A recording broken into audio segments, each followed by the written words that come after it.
All right, training update time.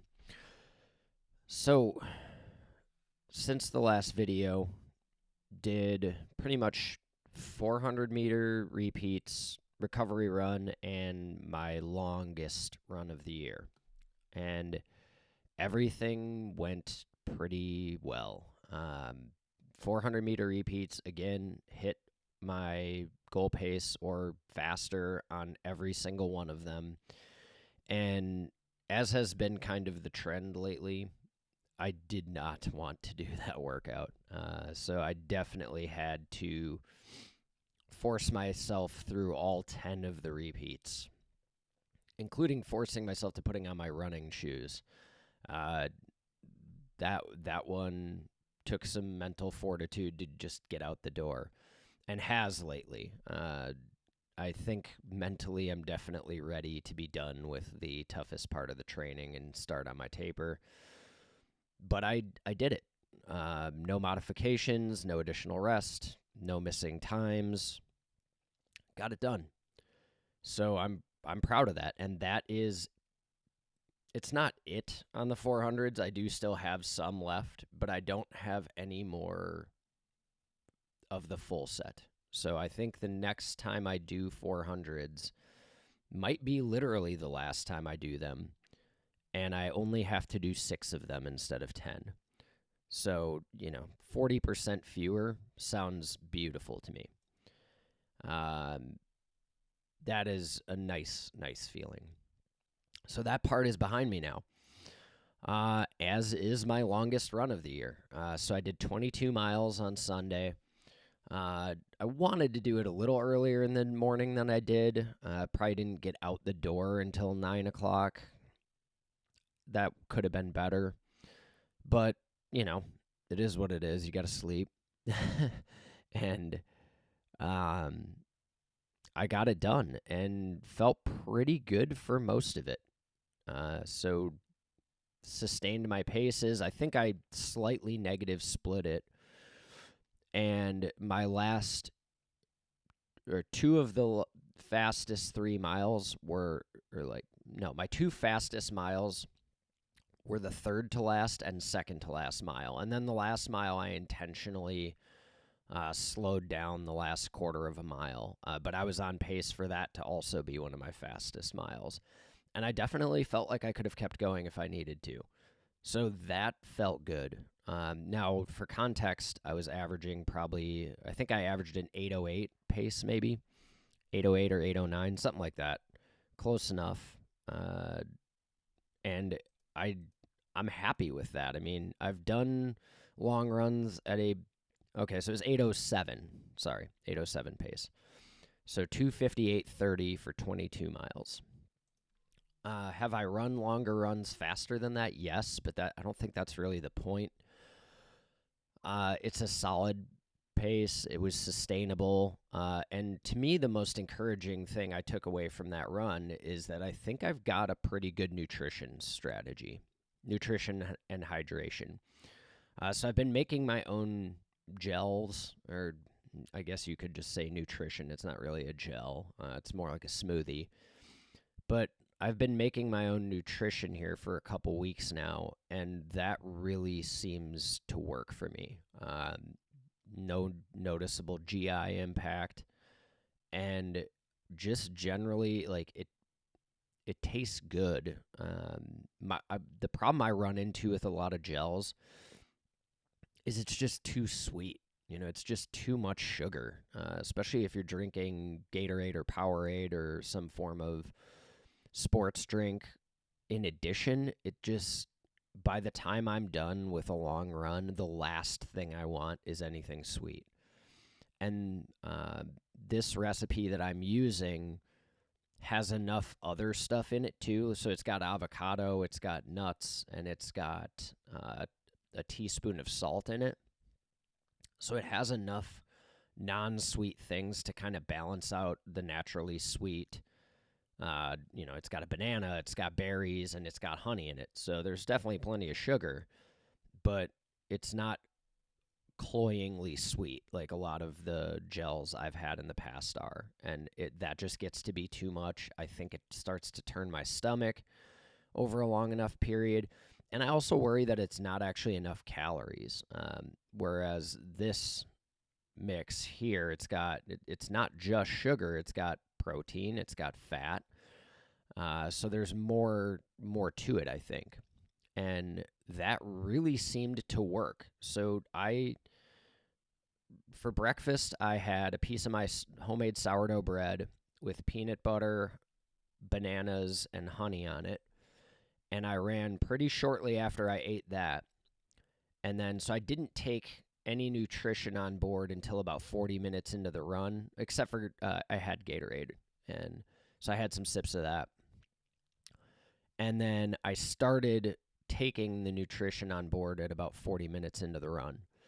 And then I've always kind of struggled with really like gulping down a gel like in one shot. I feel like I get out of breath. I feel like it's hard for me to mow through it. So what I started doing this time, and this is the first time I've ever tried it, but I started taking like a mouthful of the nutrition every 2 miles with some Gatorade. And that seemed to really work. Like I never felt like I got super depleted. And that's definitely a thing that's happened to me when I've kind of stuck with more of the standard approach, which I think a lot of people you'll hear suggest about 35 to 40 minutes, take a gel every 35 to 40 minutes during a marathon. And I felt like that would, like by the time I would take my next gel, I was feeling depleted. Well, if I take just a mouthful every 2 miles, I never really got there. And it also was easier on my stomach, I think, taking this in smaller doses more frequently. So that I think that's a winning strategy I'm going to at least try to stick to on race day. Now, one thing that does give me a little pause is I've been running with a hydration vest, and I really don't want to wear that on race day. First of all, I'm probably overanalyzing this, but I don't want the additional weight. And second, it's just super annoying. Once I take that first sip of the fluids, the vest bounces around, and then I've got the straw smacking me in the face. And yeah, I don't want to deal with that for 26.2 miles, especially when I'm going to be pushing myself as hard as I'm going to be. I want as few other things weighing on my mind as possible, because it's going to take every ounce of my mental strength just to maintain the pace I'm shooting for. So I do get a little concerned with how the aid stations are going to go, because I'm not used to grabbing fluids anywhere. I'm used to just having them on me. I am going to try to practice that, I think, if I possibly can before the race. But, I've also done that enough times that I'm not super worried that it's not new. I've done 5 or 6 marathons now. I've had to grab hydration from aid stations before. I just know Grandma's the course is super packed, and it can be tough to navigate your way over to a helper.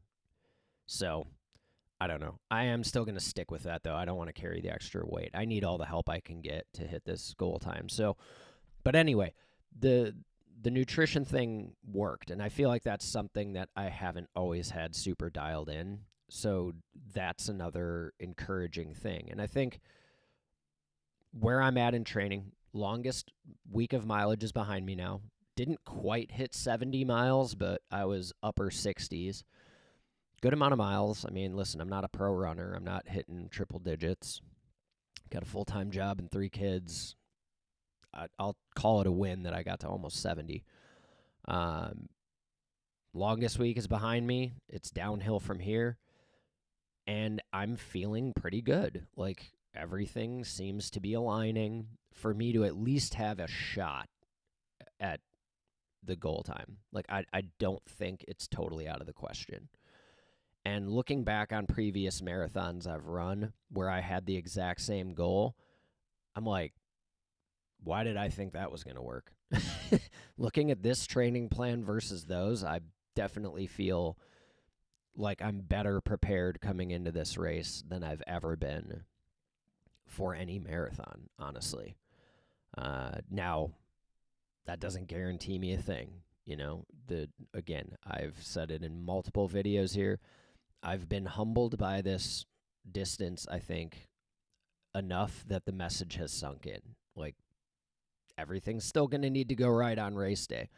I'm still one GI problem away from my goals going up in flames. I'm still a stupid mistake or going out too hard away from my dreams going up in flames. So I've got to run smart. I've got to control the variables I can control. And I've got to cross my fingers and just hope it's a good day, because honestly, some days aren't.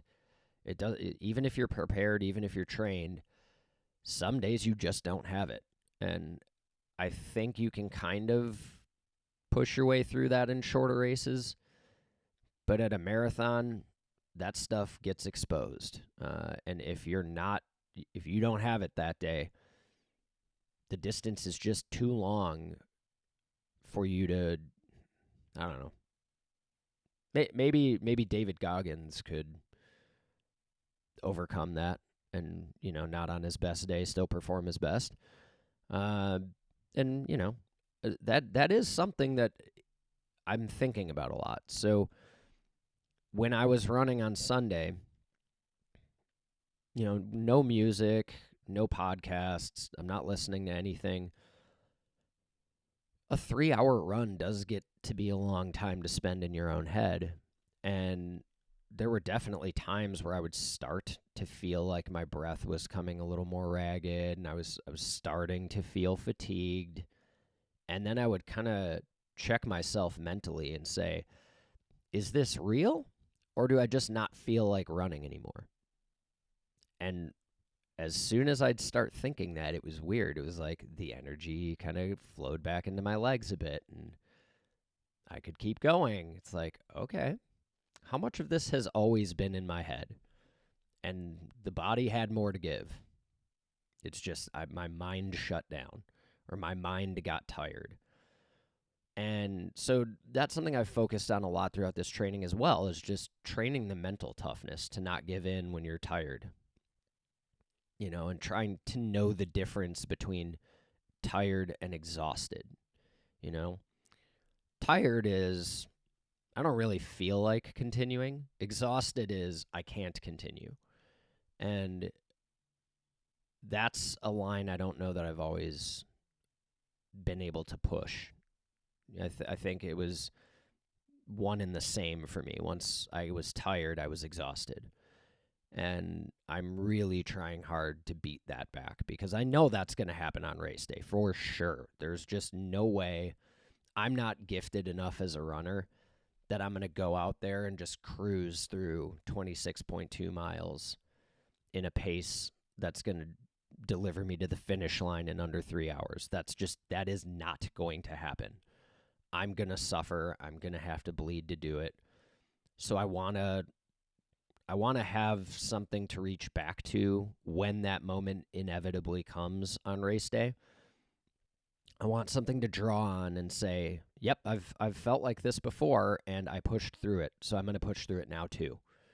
And I think I've done a pretty good job of that so far in this training. The 400-meter workout is a perfect example of that. Like, literally the last 2 or 3 times I've done it, it was the last thing on earth I wanted to do.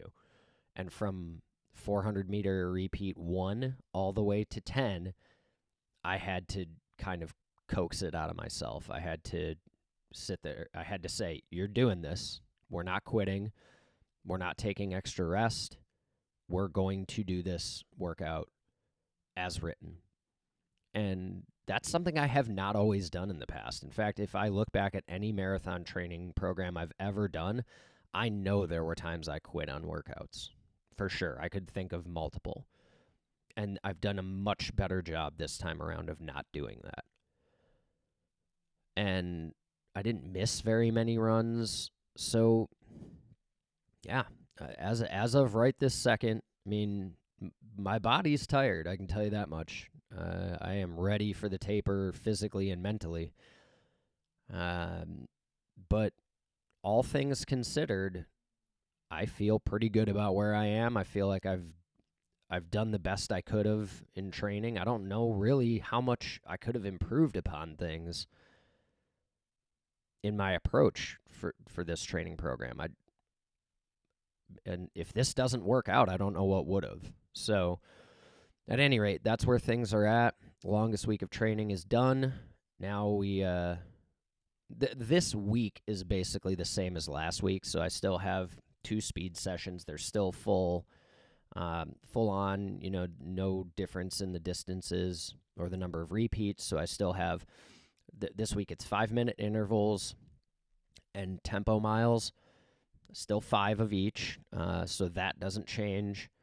And then this weekend is my last long tempo run.